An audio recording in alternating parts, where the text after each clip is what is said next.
Hello everyone. Hey. I have a fabulous scarf. Ow. Which is really flammable, so I shouldn't have done that. Anyway, tomorrow we're going to see Oz the Great and Powerful, probably. So tonight we were watching the far better Disney Oz movie, Return to Oz. With Fairuza Balk, And he had never seen it before. as established in the last vlog. And it's fucking brilliant still. Why am I standing on the clutch?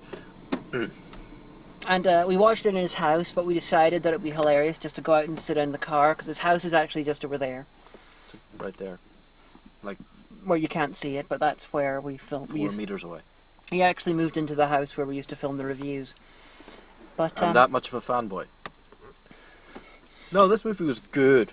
I know, I told you. Do you think I would lie about a film being good? Yes. No, I tend to be quite open about the quality of the films I watch.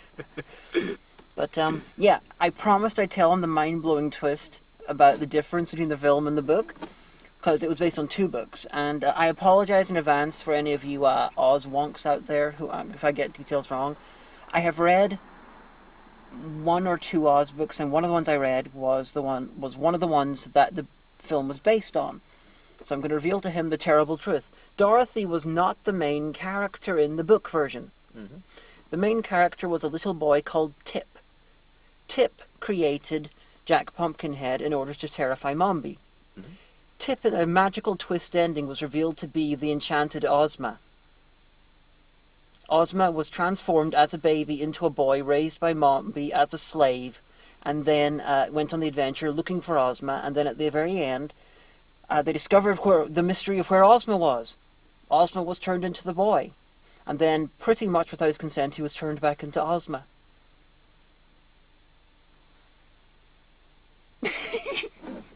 That works. So, yeah, Oh, Tip sounds like a black name. no comment. No, just in this sort of era. Really? The only Tip I can think of is Tip O'Neill.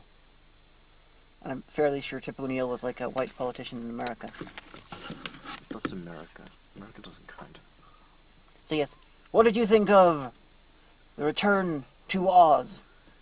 I can see why it's considered to be too creepy to be creepy. Yeah, if you show a kid between the ages of 6 and 10 this after you show them The Wizard of Oz, and if they really like The Wizard of Oz, fucking either cripple them or you turn them into me. I think I will be showing my little sister who really likes The Wizard of Oz this. Okay, best and worst bit. Oh my god, the best bit was the Gnome King. Even though they were more sort of rock demons than gnomes. Well, gnomes in Oz, it was without the G, so they're a different thing. I love that film. I remember when I got my first Region 1 DVD player, and I was like, ah, shit, I can finally get a copy of Return to Oz. It wasn't released over here? Well, I don't know if it's come out since in Region 2, but at the time it definitely wasn't. It's, yeah, my copy's Region 1. It's got a, 10-second bit with Fairuza Balk at the start saying, "Hello, this is my first movie I ever was ever in. Return to Oz. Enjoy." I'm Fairuza Balk. I seem to make every part I play vaguely gothy and semi-crazy. And vaguely attractive. She was like 8. She has a really cute nose. She did really well in Return to Oz, because almost everyone she was acting against, all through the entire film, were either puppets, special effects, or chickens. So, for any actor, Ian McKellen broke down in tears at one point while filming The Hobbit because he was constantly acting against nothing because all the dwarves were filming their stuff separately and then they were digitally added together. So he was on like an oversized set with no other actors. No, he wasn't on an undersized set. Oh, sorry, you know what I mean. He was in this different set and he broke down in tears. It's like, Fairuza Balk's just like, ah, fuck it, I'm here with special effects and a chicken. She is one of the best child actors I've seen in a movie.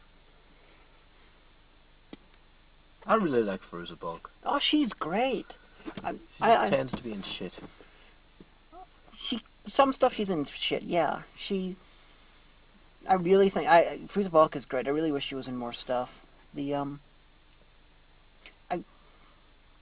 I don't know. It's she's been in 2 things I've reviewed so far. Mm-hmm. I suppose. Probably. One of them was really shit, one of them was really weird. Which is which? Well, which was shit? Worst Witch is a good kids film if you're like 6. I watched Return to Oz and Worst Witch, and it wasn't until several years later I actually put 2 and 2 together and worked out it was the same person. Her acting quality was very different than the movies. Well, Fairuza in the intro said that her first film was Return to Oz. We really must look this up, but I'm fairly sure she was in The Worst Witch before that. Mm-hmm. But Worst Witch was a television film rather than a movie. I watched the series as a child. It was also shite. Yeah, why do you want to watch the TV series? It doesn't even have Diana Rigg in it. Return to Oz was really fucking creepy. Yeah, the Wheelers. Okay. Yeah, the Wheelers. I just worked out while watching it. The Wheelers were basically Jim Carrey pretending to be Bobcat Goldthwait, acting as the love child between Riff Raff and Frankenfurter as a Cenobite in a kid's version of Hellraiser. The Wheelers made no sense, though. They couldn't have went up and down stairs because their hands and legs are wheels. But they were shown at the top of stairs and at the bottom of stairs. I think they probably could. It would just take a little time. If they're born on those wheels, they can probably be very agile with them. And then at another point, they're like, oh shit, it's the Deadly Desert, we have to turn back. And they're like, take me to the other side of the Deadly Desert. And like, we can cross that. There must be another... No, they went in tunnels and stuff, so... They went back to Mom because, like, oh, we can't get her. They didn't realize that she would demand they go right to the Gnome King. I suppose. So, that's hardly a plot. If you're going to talk about plot holes, you're going to talk about, the fact that the Gnome King's magic is continuing to work with Dorothy after she turns everyone back into... When she's turned them all back into people. The Gnome King specifically made a challenge. I have a room full of hundreds of trinkets, or ornaments as he called them. Find which one is the Scarecrow and you win. You get 3 guesses each. If you lose, you get turned into a thingy. And an ornament. And it was like, oh, well, we found the Scarecrow. Let's turn the people who turned in ornaments back. How? I mean... And there's also the other plot hole was just the fact that, okay, I don't know if it's a plot hole, but Dorothy worked out the Scarecrow by pure luck. There wasn't any sort of set up in the film earlier than that clue about it. No. Although... Maybe she did tell the Scarecrow in one version that she loved him most of all. So maybe she felt a strange sort of arousal picking up that little thing. I'm not seeing it, especially considering that was the other film, which is not a direct prequel, unless Dorothy de-aged at some point. True. But what is with fucking media and telling people with hallucinations that they're bad? Embrace it. Stop harming my people. The film wasn't telling that. Did you not notice that the Doctor and all were perceived as villains in the film? If anything, the film was pro-hallucinations. At the end, it's a happy ending that she's looking into her mirror and seeing Ozma in the other dimension. The fuck do you want, Dorothy? I'm trying to rule a nation here. I was just calling to say hi. I'm a busy girl. I can't come here every time you poke a mirror and shout my name. Save it for special occasions. But I just wanted to talk to somebody who doesn't exist. I'm trying to run a kingdom here. Chat roulette, bitches. At some point, I am going to do a review of Return to Oz. Well, assuming the show goes on that long. The length of time a thread goes in the internet, eventually the chances that someone will Godwin the threat, will eventually hit 100%. With my reviews, the longer the reviews go on for, the greater the chance will be that I will eventually review Return to Oz. I enjoyed it. I would say go and watch it. You're right, it was creepier than Mama. Yeah, fuck Mama, watch Return to Oz. Although they had equal levels of child acting in my opinion. I don't know. Fairuza Balk, dude. Fairuza Balk. Wild child. Fairuza Balk. Yeah. Well, okay, just to take it over into Fairuza Balk's favor. I'm pretty sure you can find naked scenes from Fairuza Balk when she's grown up, and you can, if you wish, masturbate to them.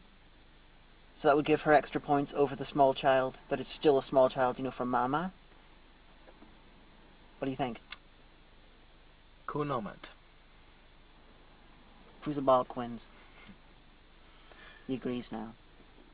I like Fairuza Balk. She has such a cute nose. And one thing I mentioned, I'm pretty sure in the, last week when we did the Mama review vlog, and I was just ranting about shit, about Return to Oz, and I threw out there that Stephen Norrington, the director of Blade, that he had voiced and animated and puppeted the Gump. I was wrong. No one actually pointed this out, but I'm still going to say it. I was wrong. He only puppeted the Gump. He did not voice it. But it's still weird thinking the director of Blade was a puppeteer in that film. Mm. And the puppetry was masterful. Oh yeah, it was a masterclass in various types of pre-CGI special effects.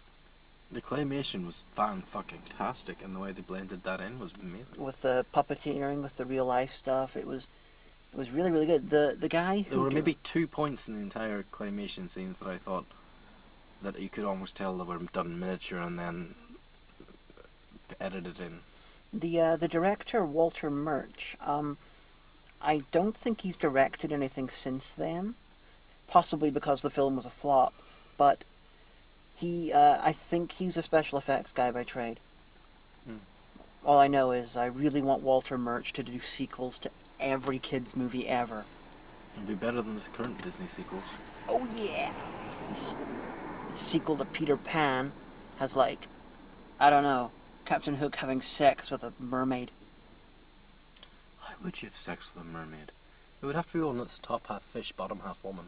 You've seen Red Dwarf recently, because Cat makes that exact point. He's all he wants to have sex with a mermaid, and then someone else is like... I've never watched Red Dwarf. Okay, well, they were talking...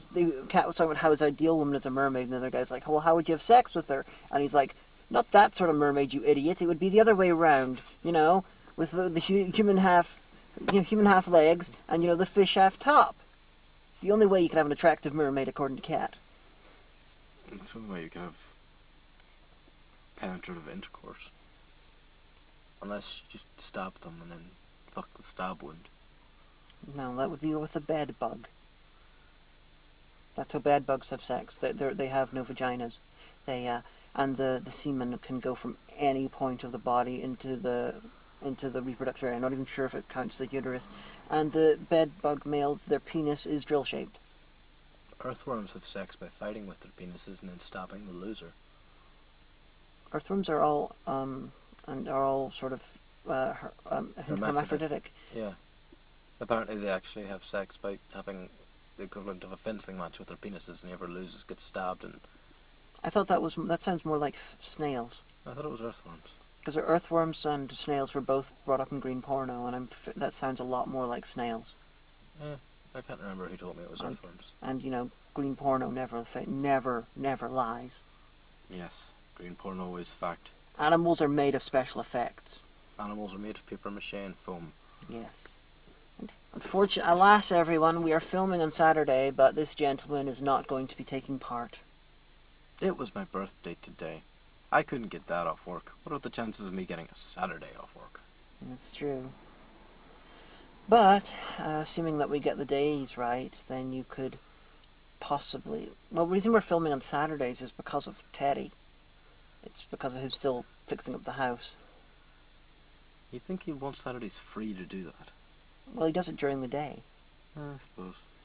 But, because he works during the week. But, we'll be filming another episode about, probably about a week, 2 weeks away. I shall see if I can get off. Okay.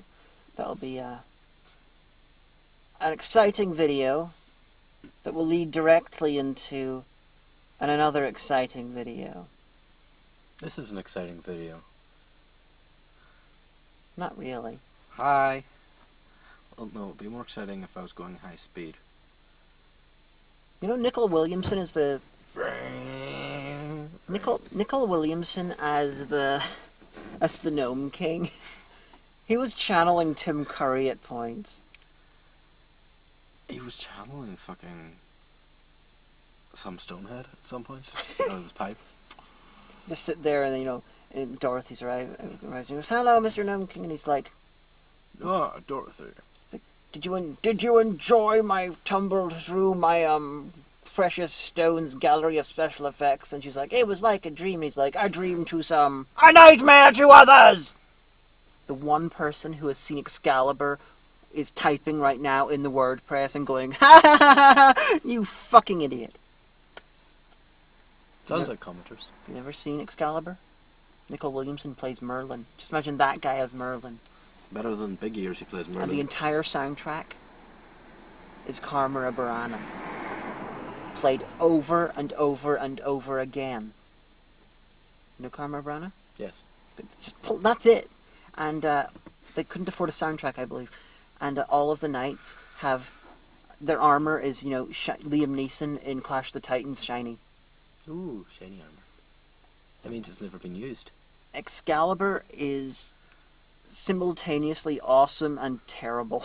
Speaking of Excalibur, as in the sword, why do all of the Arthurian adaptations these days show Excalibur, the sword that can kill anyone, but they never show the fucking braided scabbard which gives him immortality? Well, because it obviously didn't work as well, because he was mortally stolen. wounded. He was mortally wounded when it was stolen. It's mostly cut out of there, because it's like they just figure, oh well, scabbard of immortality, he ends up mortally wounded, it mustn't actually work, let's just cut it out. This is Excalibur, which can kill anyone. This is, if you keep this on, you don't need to wear armor. Nothing can pierce you. Okay. Oh shit, it got lost. Turned into Iron Man. Anyway, we're going to watch another movie. You don't watch these vlogs, Lady Spaz, because although you say you're a fan of mine, you actually only watch the movie reviews, and that's only whenever you find someone attractive in them, which is never me. So, you won't know this, but if anyone wants to tweet at Lady Spaz to tell her this, we're going to take notes for JD's Revenge. Review coming sometime. What about Turk's Revenge? No, JD's Revenge. But Turk needs to be in it too. Yep. Lady Spaz, Hagan, JD's Revenge. Dunno when.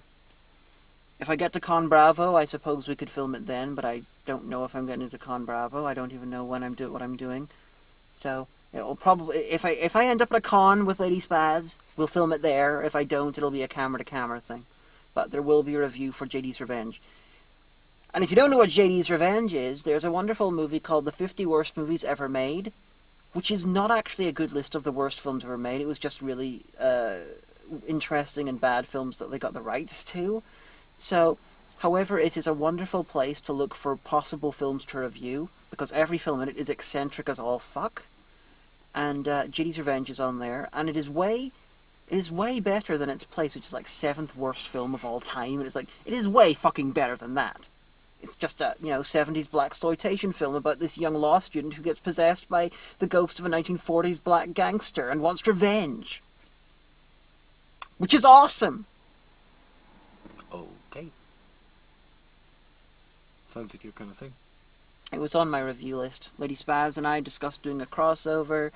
I gave her a list of the movies I was planning on reviewing. That one was the one that was closest to her oeuvre, which is classic cinema of like 1930s and 40s.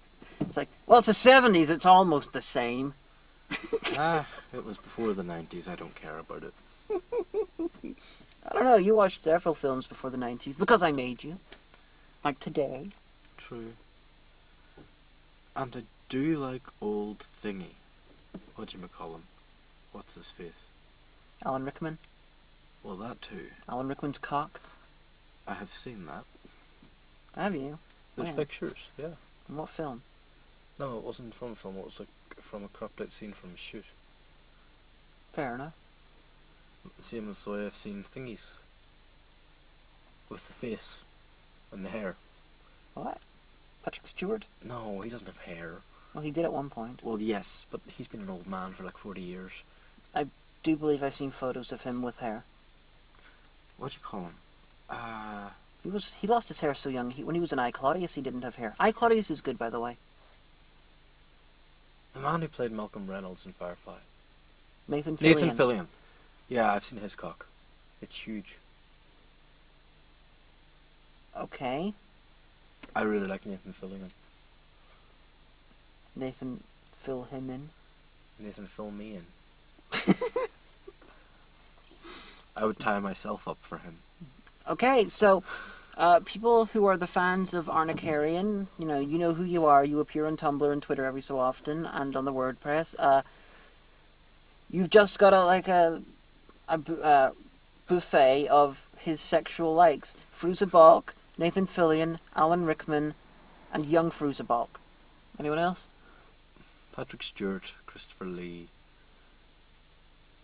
and no, I can't say that. That's not right. Oh, now you get the pop.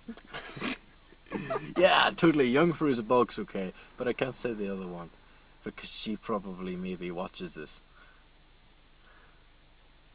Who fucking watches my vlogs? Almost no one watches. I've seen the blip numbers. They might. I can't admit liking somebody when something they could possibly get a link to. Mara Wilson? Shut up. No. But Who yes. then? Okay, Mara Wilson. Tweet this at Mara Wilson. He likes Mara Wilson. Well, yes, I do like Mara Wilson, Okay, good. but not as an actress. Well, she stopped doing it at age like 10. Exactly. Well, no, more like 14, but still. I'm not a pedophile. I didn't say you were. No, but it was coming. No. So who could it be? Like someone from Tigwatig? It's somebody who you will not find out about. Someone I know? Yes. Lindsay? No. Nella? I want to stop this game. Elisa? Now. Who's Elisa? Maven of the Eventide? Oh. Her name Mars is Elisa. Girl? Yeah, Elisa Hansen. Although Mars Girl's new haircut is awesome. Mars Girl? I like her hair. I want to play with it. Vera Gunn? No. Yes Otaku? That's a good idea. Who is it? You're not finding out! Because they're known in the community and they'll get a link. Angel and Ink? Well, no. That would be bad. Van? No. Leon Thomas? Maybe. Do you want me to just list I everyone would do on... Rap Critic. Do you want me to just list everyone on Tigwatig so I can find out who on Tigwatig you want to have sex with?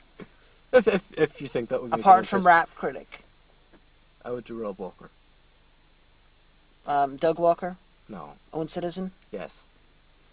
Sad Panda? No. Welshie? If I can dominate him. Obscure Sloopa? Oh, yes. Phelan? No. Phalis, sorry. No. I'd let him watch, though. Film Brain? Oh, hell yes. I'd do Film Brain. Mike J? Yes. I'd do him and Film Brain at the same time. What do you call him? Larry, Guru Larry? Guru Larry, yeah. Maybe. Sci-Fi Guy? Yes. Juwario? No. I was not after what I saw on the island of Dr. Moreau. Oh god, why am I forgetting people's names now? This is really embarrassing. Fuck it, Spoonie? Nah. Chris Larios? I'm not familiar with him enough. Oh dear. Cold Guy? Maybe. This is an interesting game. Why am I forgetting people? Oh, damn it. I should totally make a list of the top 10 Tig producers I would fuck. My mind has gone completely blank. Todd in the Shadows? Oh, yes. I already said Lindsay. Oh god, there's like 20 people are going to be annoyed at me because, someone's going to tweet at them that I couldn't remember. Oh, for fuck's sake. My mind has gone blank. Nash? That's a hard one. It depends what mood he's in. Sometimes I like him, sometimes I don't. Last Angry Geek? Yes. Winkara? Oh, yes. Except that would be bad. Cinema Snob? No. I would fuck his voice, but not him. Sean Faust? No. Smarty? I haven't seen enough of his stuff to sort of know. He's an evil genius? I know, but I haven't seen enough I'm of going to it. move on to Shea Apocalypse just for briefly, but Foldable Human Rantasmo. I've never seen the real foldable human. Have you not? He's slim and he's got a beard and he's got dark hair. I've never seen the puppet. Well, slim and dark-haired and bearded. Okay. And the rest of them. Maybe. Okay. It depends. Will it be videoed? Well, I've seen Spinning with Spinny, so now we have Armchair Fucking with Arnicarian. I should totally make that video. Top 10 reviewers I would fuck. So, hope you've enjoyed that artificially padded out video. We have notes to take for review. And I have noise to make in the background. Bye bye. Goodbye.